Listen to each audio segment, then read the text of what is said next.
his toe, the big toe on the left foot, was actually cut off. Wow. So I do wonder why the toe out of all places. Yeah, because you wouldn't really go for the toe to kill someone, would you?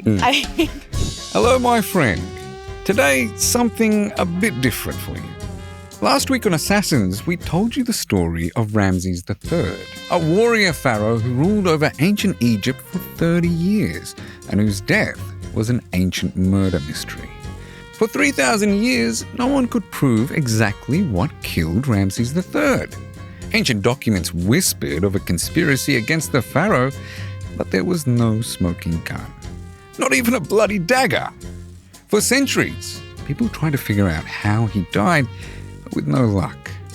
But then, in 2012, one of history's coldest cases was finally solved, all thanks to science. Today, we're taking a deep dive into how modern science helped solve that ancient mystery and others like it. And who better to guide us on this journey than science journalist Maddie Massy? Now, you probably recognize Maddie from her excellent TikTok and Instagram accounts, but you might not know that in a past life, Maddie was involved in ancient DNA research, where she had to extract DNA from ancient remains and try to piece together mysteries from the past. The perfect guest for today's episode.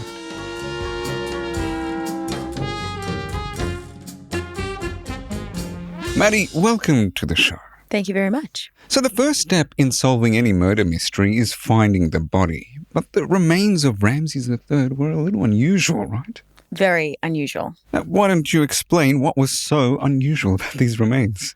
Well, the first weird thing is that the story starts with a goat in 1871. Okay. So the goat was just walking along in the desert in the middle of nowhere, minding its own business, and it fell down a hole. And the shepherd who was minding the goat followed the goat down the hole and found this chamber filled with dusty sarcophagi containing at least 40 mummies and 11 pharaohs. Yeah. 11? Yeah. And this is where Ramses III was found? That's right. So we think that ancient Egyptian priests moved the bodies from their original resting places into this hiding space to protect them from robbers and looters. And Egyptologists in the future, am I right? Yes, pretty much. But it was the shepherd who found them originally, and it was kind of funny. He thought to himself, Egyptology is really popular right now, and maybe I can make a bit of money out of this. So for the better part of a decade, he kept the location a secret, and he slowly sold off bits and pieces of the royal cash, as it became later known. And he would sell these things on the black market, and some of the pieces caught the eye of a French Egyptologist. And this guy was begging the shepherd, please reveal the location of this secret mummy cache. Mm-hmm. And the shepherd was like, no, until 1881, when the Egyptian authorities got involved. Because of the shepherd's involvement with the illegal antiquities trade, they interrogated him about where these mummies were and eventually got the answer. So he made no bank? Well, he did make bank for a while, but then he got interrogated. I don't know what was involved. I don't know if he had to give the money up, but he got interrogated. Okay. So this is a 3,000-year-old mystery, and we have clear, evidence of this man being now slashed through the throat. Parts of his body have been cut off, right? That's right. I just want to know, why did it remain a mystery for 3,000 years? Why did it take us 2012 till we actually figure this out? Well, there were brutal wounds on the body of Ramses III, but these were hidden from sight for thousands of years until very recently, right? And so there was a cut across the neck, and then there was also a toe that was missing. And these were hidden because they had really thick resin coating those parts of the bodies. And resin is that sort of hard black substance that surrounds the body of the mummy. And then the bandages were very thick at those sides. And Ramses even had this linen collar wrapped around his neck, which you can see in photos. And that made sure that the wounds were hidden from sight. Ah. Now that reminds me, you just mentioned he has linen wrapped around his neck. During that time period, during the 1800s, unwrapping mummies was sort of a social culture, right? Was it sort of a culture? Things were different back then. Yeah. I would say nowadays it's seen as kind of disrespectful to disturb the dead. And also from a scientific perspective, it's better to let these remains lie as much as possible, because future generations who will have better technologies than we do can then study them and get more information than we could, right? But back in Victorian era Britain, things were a little bit different. There was a little bit less respect floating around. And mummy unwrapping parties were this huge thing. It was like a hot ticket item. Like if you got an invite to one of those, that was like the best thing ever. And so they'd have them at like people's homes or theatres or scientific societies. Too bad this was in the 1800s. Imagine if this was a modern thing in Australia. We'd have like what we'd probably call a wrapping party, something like the Rapper or something like that. All the lads sitting around in white plastic chairs unwrapping a mummy to get a bit of that vitality. Yeah, that's it. I mean, that's they were trying to, I think, capture some sort of essence of the past. Mm-hmm. And what they would do is they'd all sit around a table where the mummy was left, and then they'd unwrap it slowly layer by layer, and they'd reveal amulets, and then they'd finally get to the body underneath. Right. But, that's pretty disrespectful. It gets even worse. So in the 16th and 17th century in Europe, they would actually eat mummies. Oh, my God. We're talking about cannibalism. Yes. Okay. Yes, I know. So it was kind of crazy. It was this thing called mumia, which was a powdered preparation of mummy, and it would contain that resin. I've heard about this. It's the name mumia itself is derived from a Persian word meaning asphalt or something, right? Yeah. Okay. So I'm actually so glad you mentioned this. I love etymology. Yay. Okay. Me too. Yay. Couple of nerds right here. So in Islamic medicine, they would have this mumia, which was this naturally occurring pitch asphalt substance. And so it was like this hard black stuff that they would put on wounds, rashes, everything. And they would use that as a bit of a cure-all for all illnesses. Oh. Yes. And then European scholars in the sort of medieval era, they were reading about this and they kind of misinterpreted the word mumia to be related to mummy. And they thought that this remedy was actually from mummies from Egypt. So then they recommended that people should start eating powdered mummy, and they started selling them in apothecary shops, and merchants started pushing it, and it became this whole industry. I've seen photos of Ramses III's face. I'm curious to know, was his face unwrapped when they found him? And if so, how did they miss all of these signs that this was, in fact, a murder? Well, good question. So people did try to unwrap Ramses III, and they got part of the way there. But I think I mentioned before that at the neck and also around the toe, the resin was really thick and the bandages were really thick. So if they tried to unwrap those areas, it would have broken up the mummy and damaged the mummy too much. Right. So it was actually very, very fortunate that those areas remained kind of untouched. So the forensic analysis that was later done was much more effective. Wow. And that's why we love science. That's why we love science. So tell me what happened when the scientists began using these technologies on Ramses III's remains. So Ramses has been a subject of interest for a long time. And so in the 1960s, people used x-rays to look beneath the bandages, but they couldn't really see much detail. You see, an x-ray shows the bones as bright white and then the soft tissue as like a grey or black. But if there are wounds in the soft tissue, like this cut across the neck, they could actually miss that. And it wasn't until they started doing CT scans in the 2000s that they got a bit more detail. So a CT scan is based on an x-ray. Basically, they get an x-ray beam and they shoot it at a specimen, and then they rotate that beam around to create this like cross-sectional image, right? Or a slice. And you can look at those 2D images, or you can stack them on top of each other to create a 3D image. And that gives you way more detail. And so when they did these CT scans, they found something really chilling. This 70 millimeter long brutal cut across the throat. So the cut was through his trachea, his air pipe, his esophagus, his food pipe, and all the major blood vessels, right to the bone. So absolutely brutal. And that's what I love about forensic analysis. You can have an event that happened thousands of years ago, and the only evidence of that is this dusty mummy, right? Wow. But we can use these modern scientific techniques to figure out what might have happened, and then we almost feel ourselves in that moment when maybe he was surprised and someone brutally attacked him. And I just think that's so cool. Right. So there was evidence of a surprise attack based on that cut on his throat, but there's some evidence that other parts of his body were missing as well. I want to learn a little bit more about that. Yes. So there was something else that people discovered with the CT scans.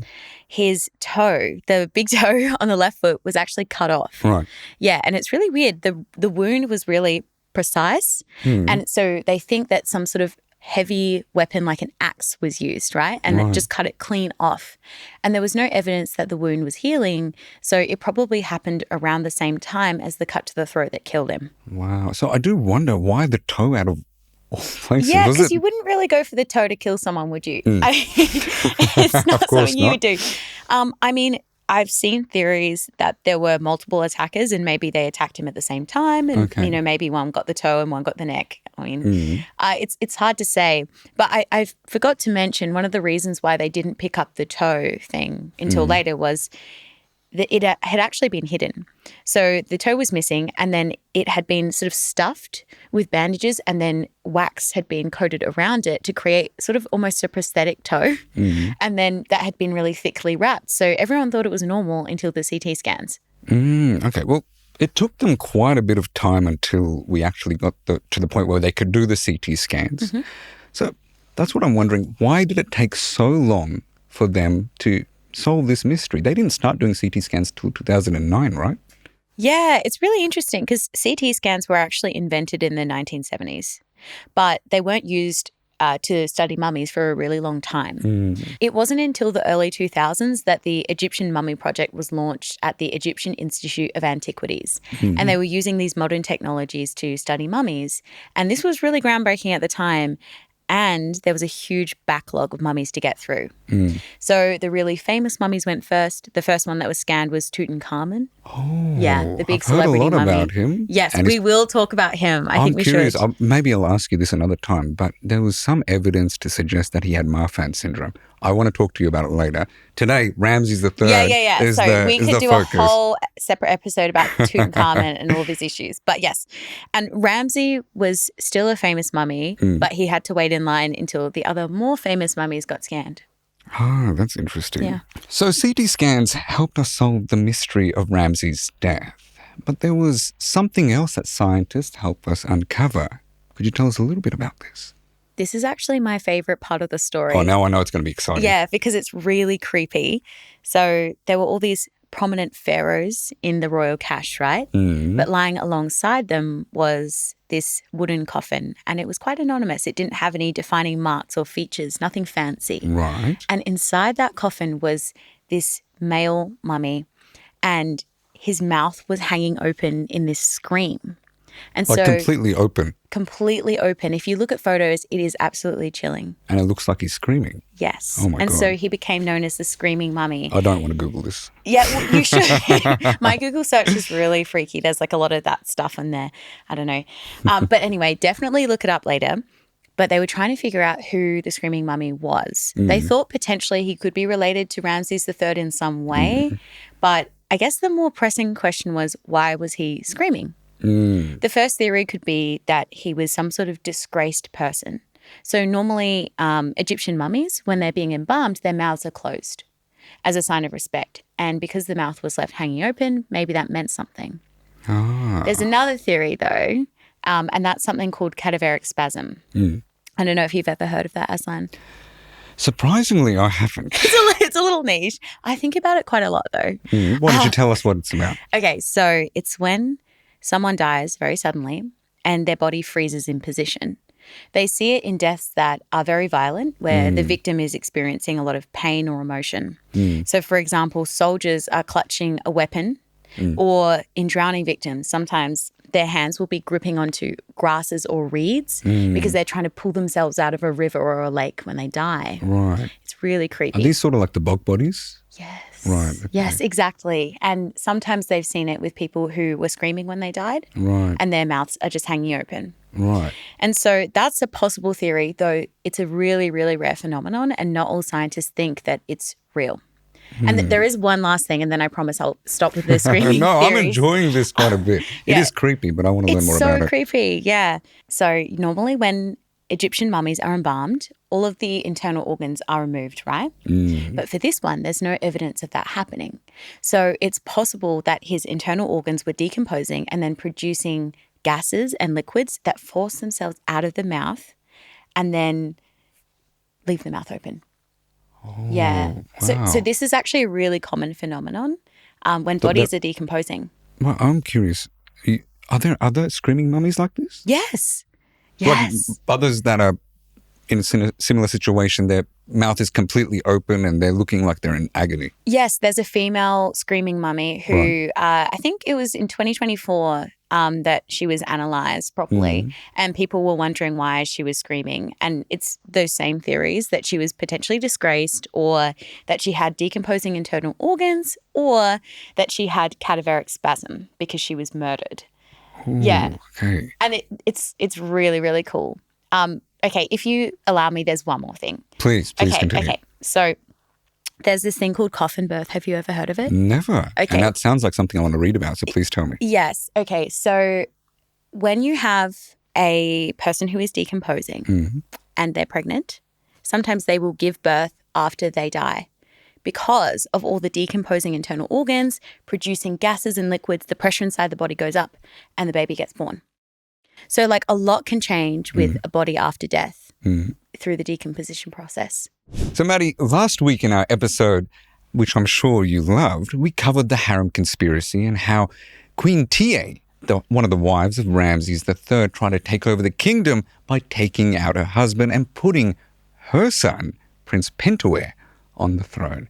What I want to know is there any evidence that this screaming mummy is Prince Pentawere?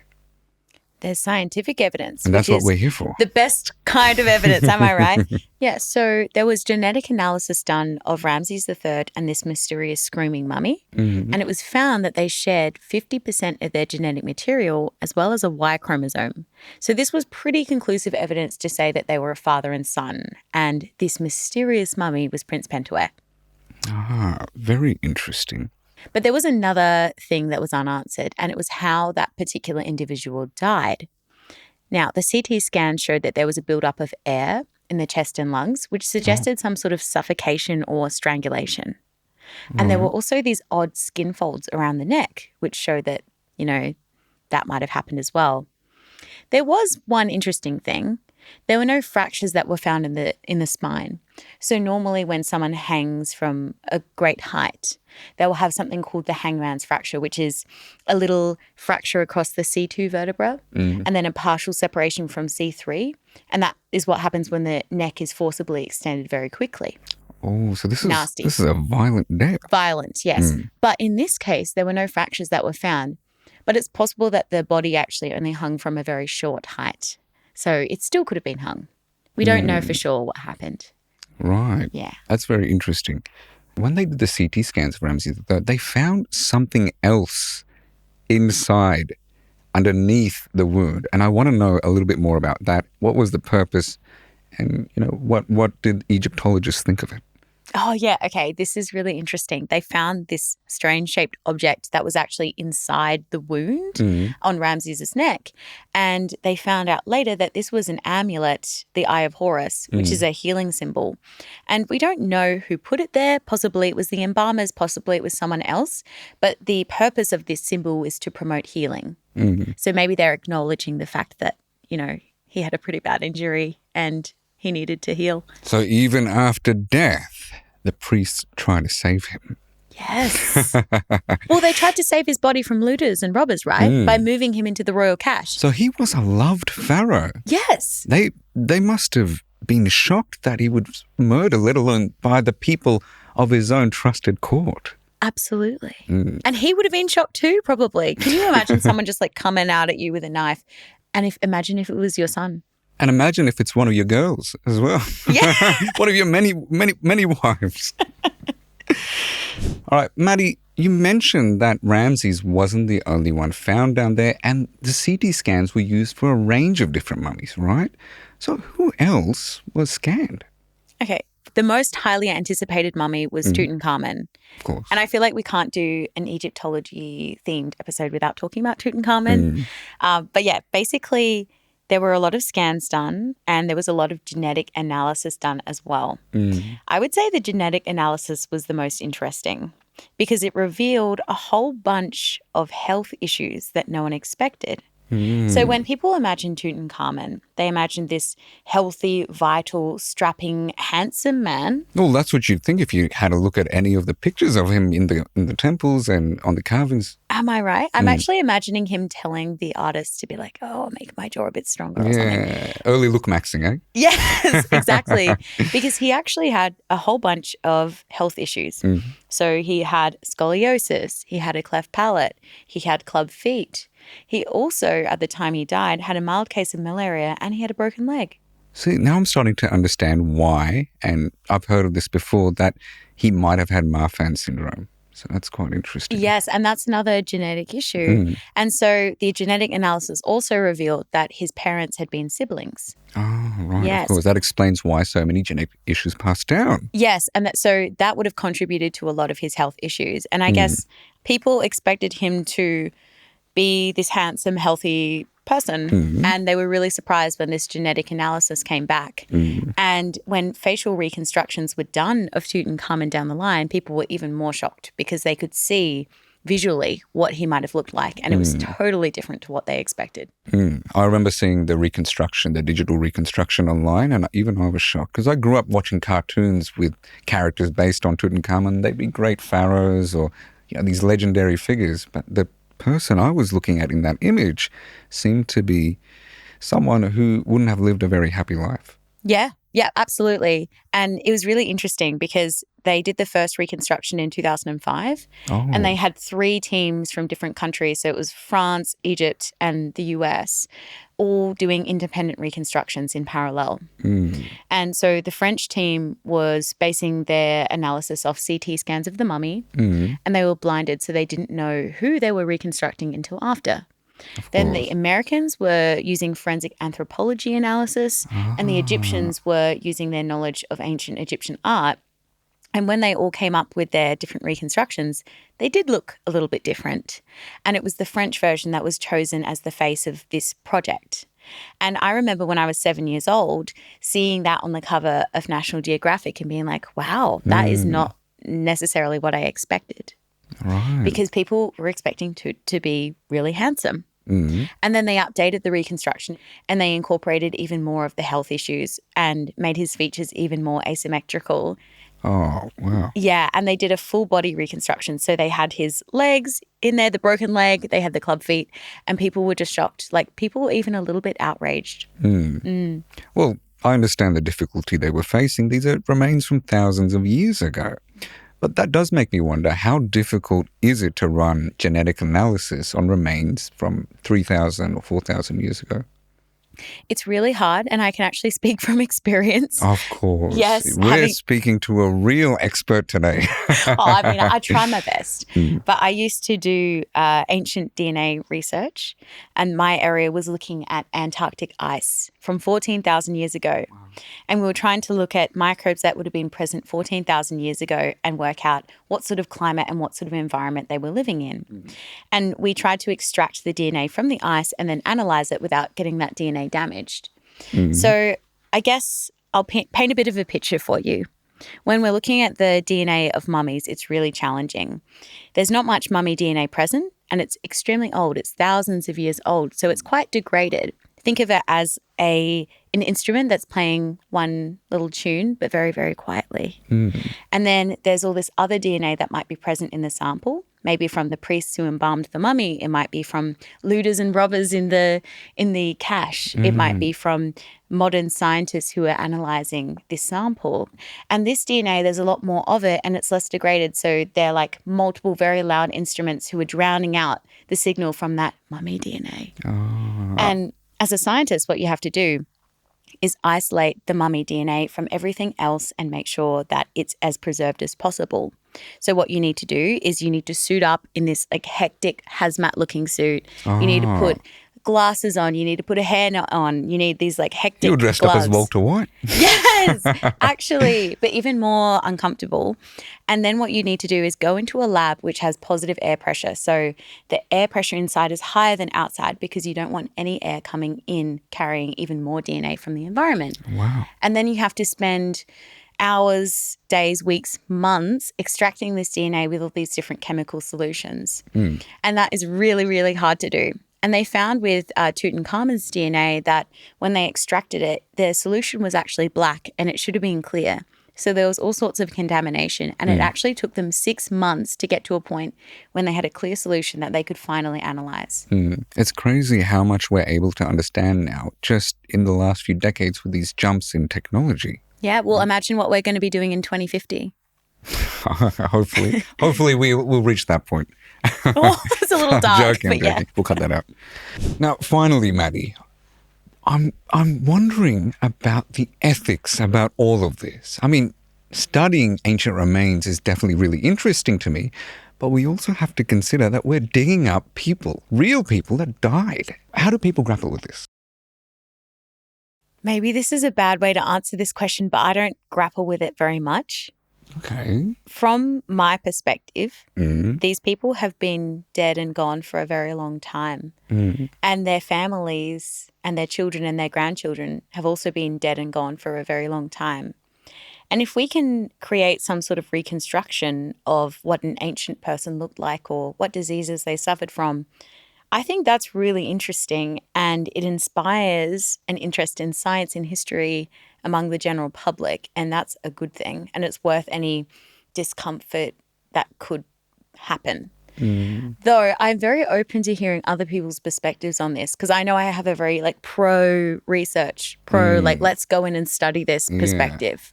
Right. Would you say that you think it's justified once the living memory of these people has faded from the society they were living in? So once there are no more people that recall them, no more people that think about them, do you think it's that point at which people are justified at studying or uncovering these bodies? Yes, I would say personal living memory, because people still think and talk about King Tut and these historical figures, right, because their influence is outsized. But their family members and their friends are not around anymore. So I think it's okay personally. Okay, I've grappled with this for ages myself. I am incredibly fascinated by anything ancient, and I'm sure anyone who's been following me is well aware of that. I love looking at Mesopotamia. I love looking at Gandhara. I love looking at ancient Egypt. But a lot of that does involve uncovering bodies and uncovering people who have passed away, often people that are simply lying in normal graves. People have been buried by their family, have died natural deaths. And so I do struggle with the idea of moving them from their resting place. But at the same time, I'm just so curious, right? I want to know what the genetics of those people were at that time, what population was living in that area at that time, right? And this technology has allowed us to learn so much and clarify so much in just the last 10 or 20 years, right? I've learned so much about South Asia. Again, my followers are well aware that I talk about South Asia a lot, but I've learned so much about the ancient remains there, all while also acknowledging that these are the remains of people who have passed away and been moved from their resting place. So I'm a bit split. Yeah, I don't know what the answer will be. And I think there is also the element of preserving remains in as good a condition as possible so that future generations can look at them. Because we think we have cool toys now, like CT scans and whatever, but I think in 2050 or 2090, there will be some really amazing technologies that we can't even imagine. And those generations might be a little bit mad if they find out that we've been disturbing remains so much and destroying samples that they might be able to get a lot more from. They're probably going to be talking about us using this technology the way we've been talking about people painting houses with mummies or eating mummies, right? Exactly, yes. They'll be like those barbarians. But that's all part of science. We got to learn, we got to develop new technology and move on and keep studying. Am I right? You are right. Thank you, Maddie, so much for being on the show, our favourite science journalist. And thank you so much for allowing me to learn so much more about Ramses III and his murder. Oh, thank you. I could talk about it anytime, any day. What are some pharaoh feet pics you'd like to see? Let us know in the comments. What about King Tut? He had club feet. Oh, that'd be interesting. Let's get a picture of those up.